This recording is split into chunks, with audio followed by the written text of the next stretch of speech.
Assalamualaikum warahmatullahi wabarakatuh. Let me introduce myself. My name is Nurdian. I'm from English Education B 2020. And this time I wanna explain about question tag. Apa sih itu question tag?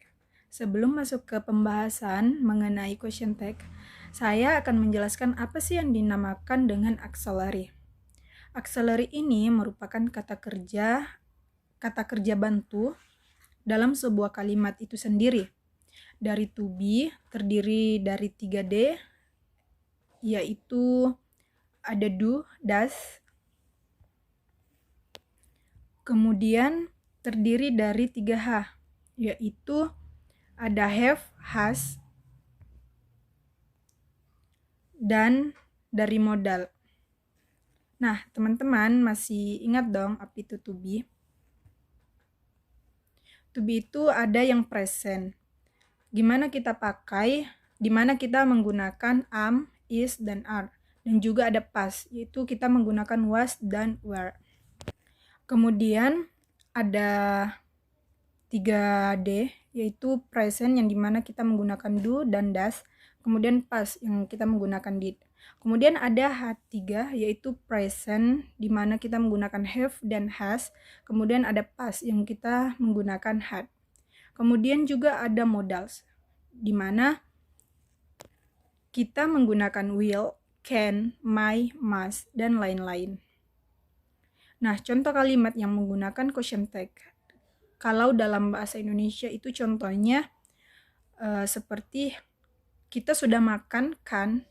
Nah, katakan ini yang merupakan question tag. Jadi kalau dalam bahasa Inggris sebenarnya tidak sesederhana dalam bahasa Indonesia yang cuman berartikan kan.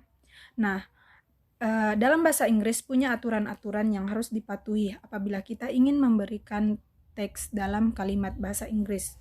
Untuk itu kita harus memahami terlebih dahulu formula dari question tag ini. Nah, apabila ada kalimat yang positif maka harus mengikutkannya dengan question tag yang negatif. Nah, rumus dari question tag yang negatif itu berarti auxiliary ditambah not ditambah subject.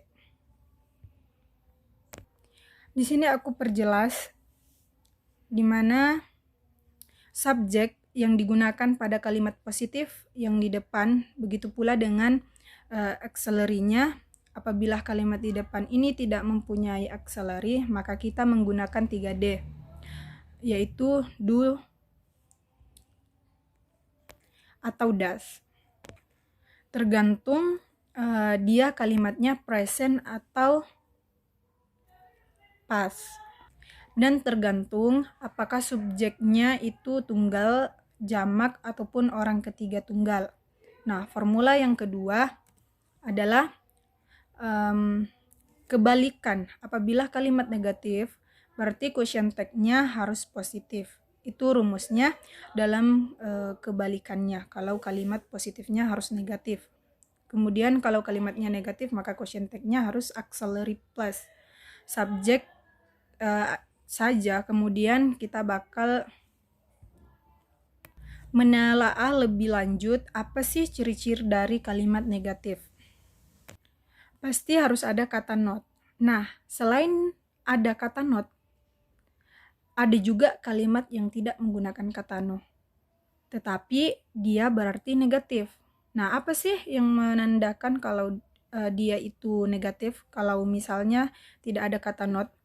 Nah, yang menandakan kalimat itu negatif kalau misalnya tidak ada not dalam kalimat itu, ada yang namanya ungkapan negatif. Ungkapan negatif itu misalnya never, yang berarti tidak pernah, hardly, barely, dan lain-lain.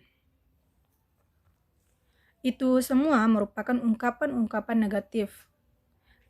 Kita nanti bisa cari ungkapan-ungkapan negatif itu apa-apa aja, dimana kalau misalnya kalimat tersebut walaupun tanpa kata not pun kalimat itu tetap berarti negatif. Kalau misalnya kalimat itu berarti negatif walaupun tidak ada kata not, berarti kesentriknya harus positif. Sekarang kita beralih ke contohnya. Di sini kita ada sentence sama question. Kalau misalnya ada kalimat, nah kalimatnya positif kan, berarti question tag-nya kita ambilnya is. Kemudian kita tambahkan not. Kemudian subjeknya taruh di belakang, berarti itu contohnya, she is a student. Question tag-nya isn't she. Nah, kita menggunakan itu. Dimana kita mencari dulu auxiliary-nya dengan menggunakan rumus yang tadi telah kita pelajari. Kemudian contoh selanjutnya yaitu my dog was running in the backyard. Jadi question tag-nya adalah ya, wasn't it. Kemudian contoh selanjutnya itu Chandra and Charlie will be given gift. Jadi question tag-nya adalah one day. Kemudian contoh selanjutnya, he said that he couldn't accompany me. Question tag-nya adalah ya, didn't he. Yang perlu kita perhatikan di sentence ini, apabila ada kata contohnya somebody atau someone, anybody atau anyone, atau everybody atau everyone, thus and thus atau nobody, itu kita menggunakan kata atau they. Kemudian contoh selanjutnya yang perlu kita perhatikan dalam kalimat dalam question tag itu something, kemudian anything, everything, this, that atau nothing, itu kita menggunakan it. Jadi kalau kita ketemu dengan kata-kata ini yang tadi saya sebutkan, yaitu something, anything, everything, this atau did, dan nothing, karena jadi kata gantinya adalah is, benar banget. Dari contoh-contoh yang telah kita pelajari tadi, kita mempunyai special case untuk question tag ini. Nah, contohnya misal kalau ada kalimat yang menggunakan subjek dan to be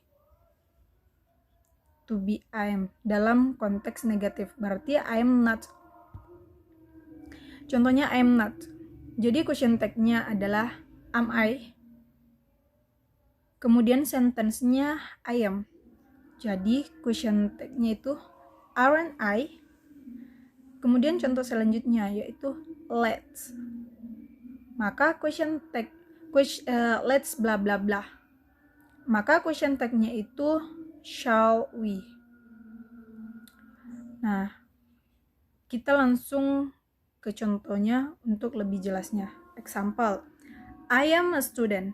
Maka kita menggunakan tadi di special case dijelaskan. Apabila ada sentence I am bla bla bla, maka kita menggunakan aren't I. Jadi di contoh ini I am a student. Maka question tag-nya adalah aren't I. Kemudian contoh selanjutnya, let's go to the beach. Nah, di special case yang tadi kita pelajari, yaitu di sentence-nya ada let's bla bla bla. Maka question tag yang kita gunakan adalah ya, betul, shall we. Nah, jadi let's go to the beach itu kita menggunakan question tag shall we. Mungkin itu penjelasan singkat dari saya. Terima kasih. Assalamualaikum warahmatullahi wabarakatuh.